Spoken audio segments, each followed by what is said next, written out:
Welcome to Outback Outdoors. Make sure you like, subscribe, and click the alert to stay up to date on all our new videos.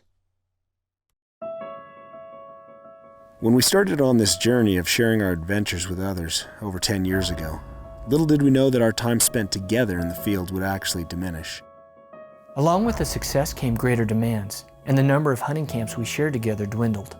Last year, we made a commitment to plan a couple of hunts a year where we could remember the passion that started us on this crazy wild ride.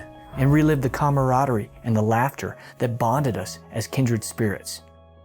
And that's what makes this the perfect deer hunt. Getting the opportunity to share it with friends, create memories, and strengthen our relationships. This is one such adventure.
We've been sitting on this point and we just decided we'd come up and move and get a different vantage point, and Dave just happened to look in the shadow, and that decent buck that we saw this morning is bedded right there.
I can't believe that.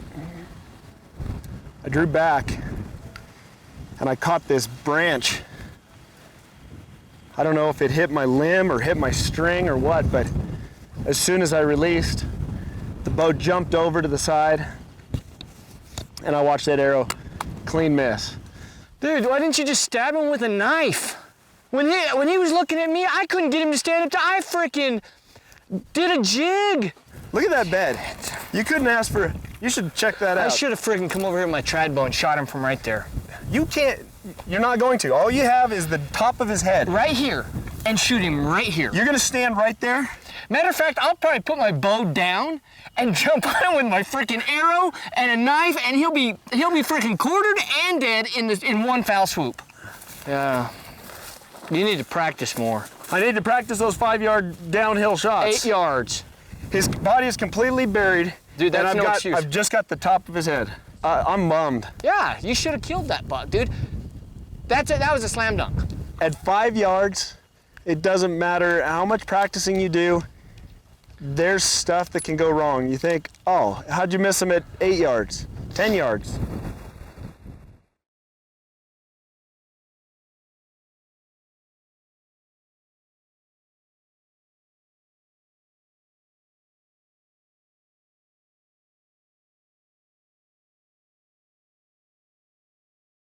Hey, welcome to the Wilderness Athlete Minute, and I am here with Chris Denham with Wilderness Athlete and Willie Schmidt, another Wilderness Athlete, and we want to talk today about elevation.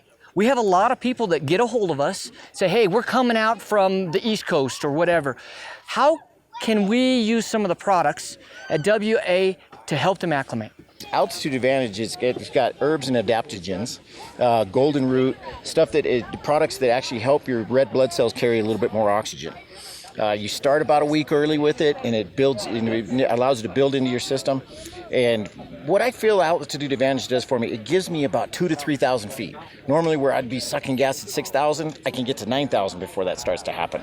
Would you rather be hunting 4 or 5 days, acclimating on those 2 days, or would you rather try to push it and then have no hunt? So really, take it seriously. Your body may do fine, but if you've never done it before, your first hunt out here, take the altitude advantage, because you may have no hunt.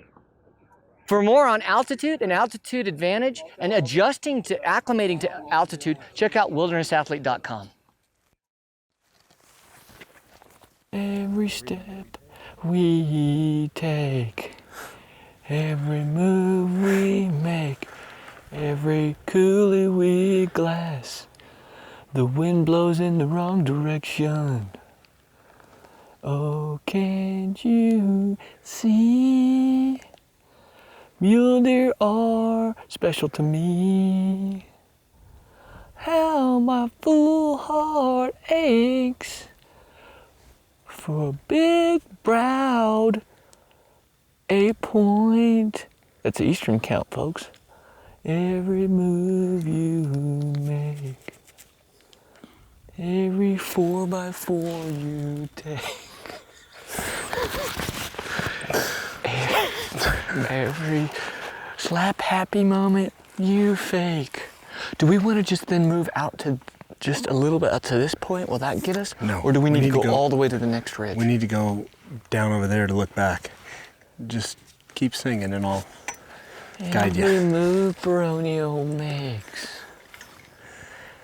every step he takes, every deer he fakes out, every arrow he breaks, we'll be watching him. Okay, I got a buck, Trev. Where are you looking, bud? Bedded against the bank. All I see is a nose and a tine. Look at that spot. That's why I call you the spotter. So don't ever tell me that I can't hunt or see things. I would never tell you that. If you walk right along that drop off under the red, come over, you'll probably be within 5 yards of him. I'm all for that. How's that for a spot? That's a beauty. I think he's over here.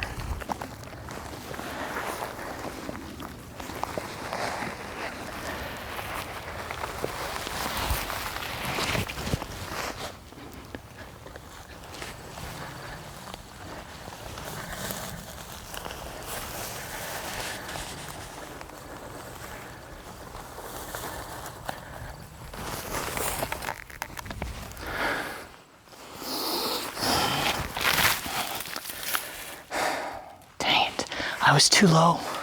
I needed to be up here. How stinking cool is that? That's what this is about. This is getting in all of my human stinkiness and my inability to hit anything with a stick bow. He was right below that yucca, huh? Dude, come look, his bed is right there. So I thought I needed to be below this yucca. He was in that bed right there. He came out right there. Because he came out, I was standing right there and he was left of me. Wow. Dude, how cool was that? Here, you get the little kid boots, and you get the big boots. We can't even kill a prairie dog. They're elusive. That's what we need to call them, is the elusive prairie dog. One of the most exciting things about the hunting industry is the friendships you develop. During a lull in the action, we headed over to Go Light to meet up with Colt Hosick and the whole Go Light crew. Go Light is the industry leader in professional, military, recreational, and interactive 3D lighting solutions. And to us at Outback Outdoors, they're more than a sponsor. They're truly a partner. They played a vital part in setting up the permission to hunt the ground we were hunting. And we always like to spend time and look at the new product lines.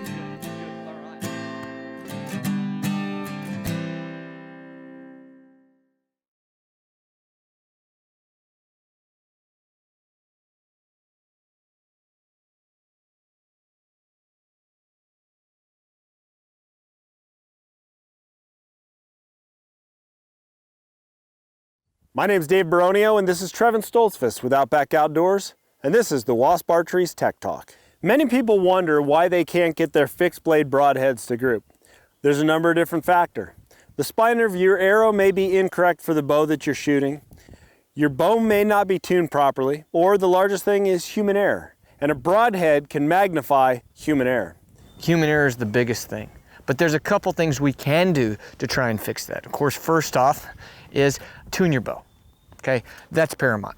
But you can also spin test your arrow and broadhead combos. You gotta have that sucker spinning true, or it's just not gonna fly right. And then when you're tuning your bow, start with a bare shaft tuning. You bare shaft tune, then you can do what we call a walk back tune, and then a true broadhead tuning, where you're bringing your field points and you're making your adjustments on your rest to bring the field points and the broadheads together. That's the key. Please, shoot the broadheads. Don't just go tune your bow, come out, screw on a broadhead and go hunting. Actually shoot your broadheads. Get to know how they fly. You'll find the best combination for your bow. Check out Wasp Archery. Make the switch. Meanwhile, on another property, Adam Wells gets a chance to try his luck at spot and stalk mule deer hunting. This morning we drove around, did some glassing, saw a few does, a couple small bucks. We're just gonna go walk all these ridges, glass into all these little pockets, see if we can spot a bedded buck. Just kind of a little walk and stalk.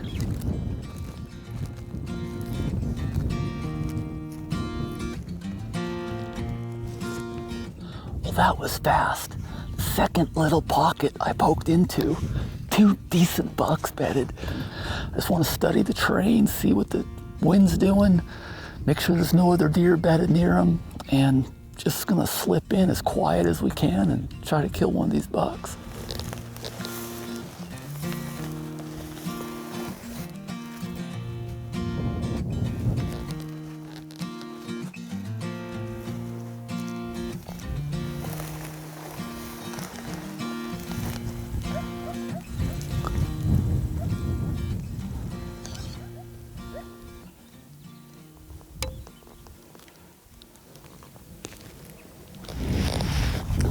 I'll let you come up nice and slow.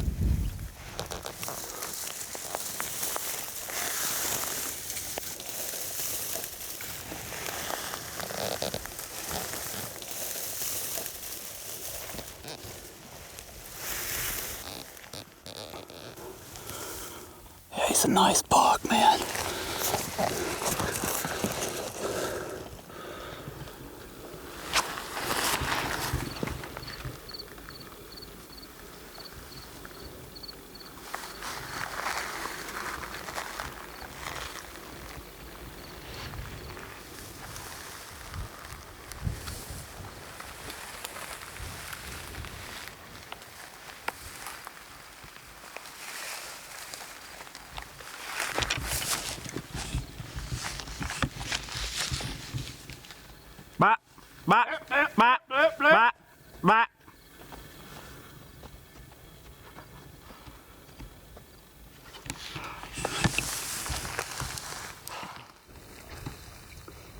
How far were they? 5 yards? 5 yards across and 5 yards down. Yeah, we weren't going to see their antler tips from right here. Nope. No, I was hoping they were just going to stop right there at 50 yards. Didn't do it. Let's give it a little break and come back, give it one more shot this evening.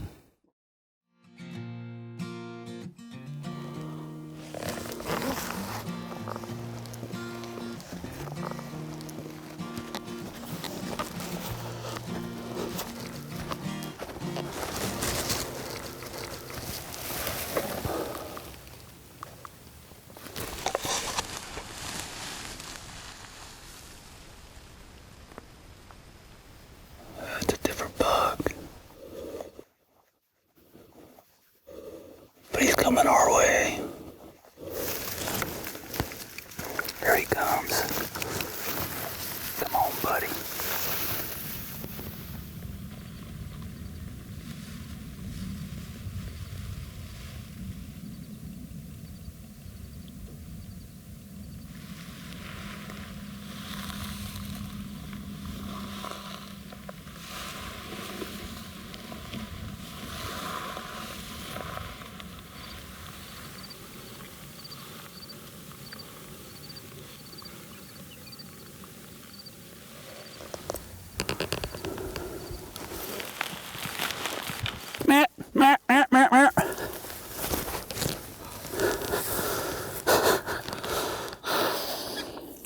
Oh man, I was hoping he just wouldn't notice us. Just keep going down. I could put a nice quarter-and-away shot into him, but he's a younger buck anyways.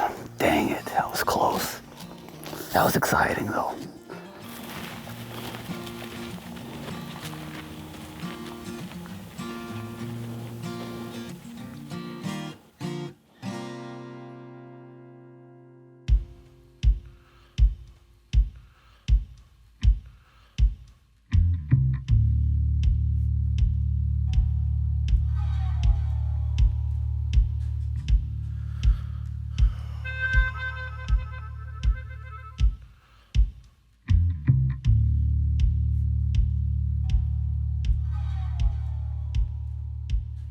Last morning here in Nebraska, we just saw a buck work over the horizon, really, and drop down in to some draws up here.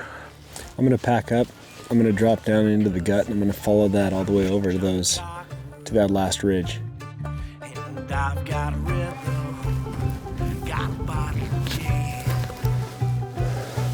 I've won this hand once before. Lord, no, I'm bound to win it again. Here's the deal. We're at the last hour of the last day, but there's many reasons why we hunt. And one of the main reasons is the food that's provided by these animals.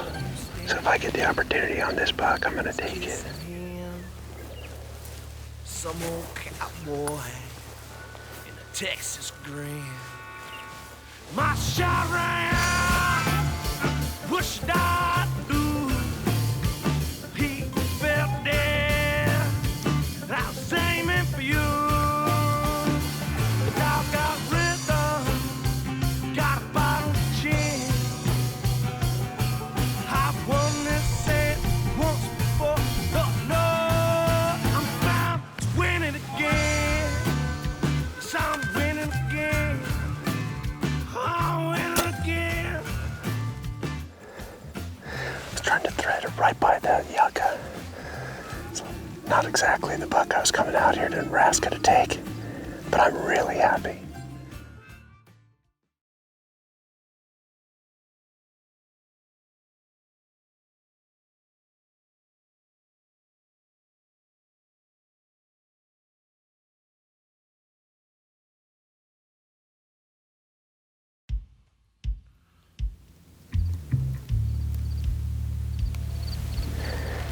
This smaller buck is right in the way.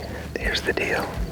We're at the last hour of the last day, but there's many reasons why we hunt. And one of the main reasons is the food that's provided by these animals. So if I get the opportunity on this buck, I'm gonna take it. Cowboy in a Texas green. My shot rang out, whoosh da doo. He fell dead. I was aiming for you. Dog got rhythm, got a bottle of gin. I've won this set once before.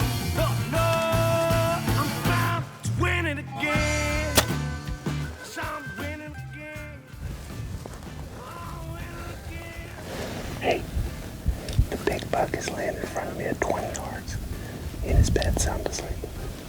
So as I'm sneaking up over the top, the bigger buck that I was looking for is bedded in the canyon, at the head of the canyon. So as I snuck over, he's 15 yards away, broadside, sound asleep. So we signaled for Trevon to come over here. The buck is landing in a perfect position for him to sneak up with his trad bow and shoot 15 yards right across the canyon. My shot rang out, pushed out, dude. He fell dead. I was aiming for you. Dog got rhythm, got a bottle of gin.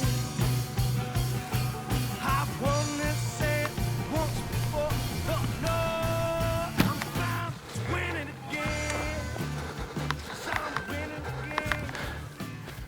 I'm winning again. That's crazy. He was bedded right there. Dave's buck is in here somewhere too, and we got an arrow in him. That was awesome. Well, we found blood, and it's good blood, so we're just gonna back out, give it a little bit of time. To be cautious.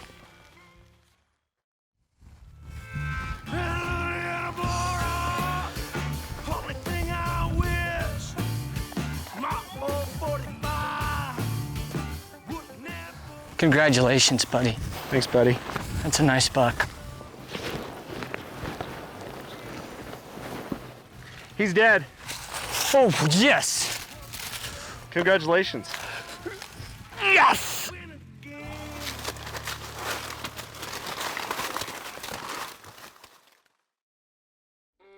The end result of this adventure in Nebraska was much more than notching a tag or filling our coolers. The time we spend together in the field is just a catalyst to the camaraderie, an open invitation to re-engage with the very thing that sparked our friendship in the first place, and a chance to prioritize what's really important. Being able to share the adrenaline rush of each and every encounter, whether it ends in a harvest of a trophy mule deer buck at the end of a blood trail or the disappointment of an opportunity lost, these are the events that form strong bonds. I'm convinced that a successful hunt can never be measured by inches of antler, but the laughter shared, the memories made, and the fellowship lit by a common campfire. That is what defines a successful hunt.